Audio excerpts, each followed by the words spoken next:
কোন বান্দা যদি নামাজ না পড়ে তো ওই বান্দাকে দেখা যায় যে বান্দাটা বেনামাজি। কোন বান্দা যদি রোজা না রাখে ওই বান্দাকে চিনা যায় না যে এই বান্দা রোজা রাখে নাই। কারণ নামাজ যদি পড়তো তাইলে ওই মানুষটাকে দেখা যাইত। সেই বান্দা যদি হজ করতো ওই বান্দার হজ করা দেখা যায়। ওই বান্দা অন্যান্য ইবাদত বান্দেগি করলে ওই বান্দার অন্যান্য ইবাদত বান্দেগিগুলো দেখা যায়। কিন্তু রোজা এমন একটা ইবাদত, ওই রোজা না থেকেও যদি সবার সাথে একই সিরিয়ালে বসে ইফতার করে তাও মনে হবে এই বান্দা রোজা রেখেছে। ও মুসলমান ইমানদার, এজন্য এই রোজার মাধ্যমে আল্লাহ তাআলার ভয় অর্জন করা।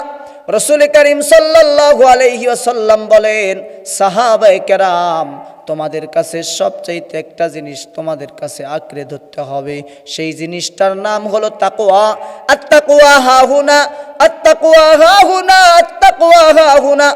রাসূল করিম সাল্লাল্লাহু আলাইহি ওয়াসাল্লাম নিজের কলবের দিকে তাকাইয়া, নিজেকে নিজের দিকে তাকাইয়া বললেন, আত-তাকওয়া হাহুনা, আত-তাকওয়া হাহুনা। সাহাবায়ে কেরাম জিজ্ঞেস করলেন রাসূলুল্লাহ সাল্লাল্লাহু আলাইহি ওয়াসাল্লামের কাছে, হে রাসূল, ওগো আল্লাহর নবী, ওগো আল্লাহর পয়গম্বর, আপনি আপনার কলবের দিকে ধাক্কা দিয়া আত-তাকওয়া হাহুনা বলে কি বুঝাইলেন? রাসূল করিম সাল্লাল্লাহু আলাইহি ওয়াসাল্লাম বলেন, এই তাকওয়া শুধুমাত্র আল্লাহ তাআলার ভয়।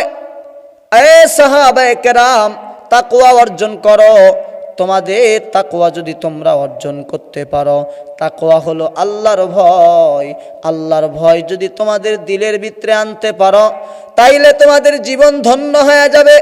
পানির নিচেও যদি তোমরা থাকো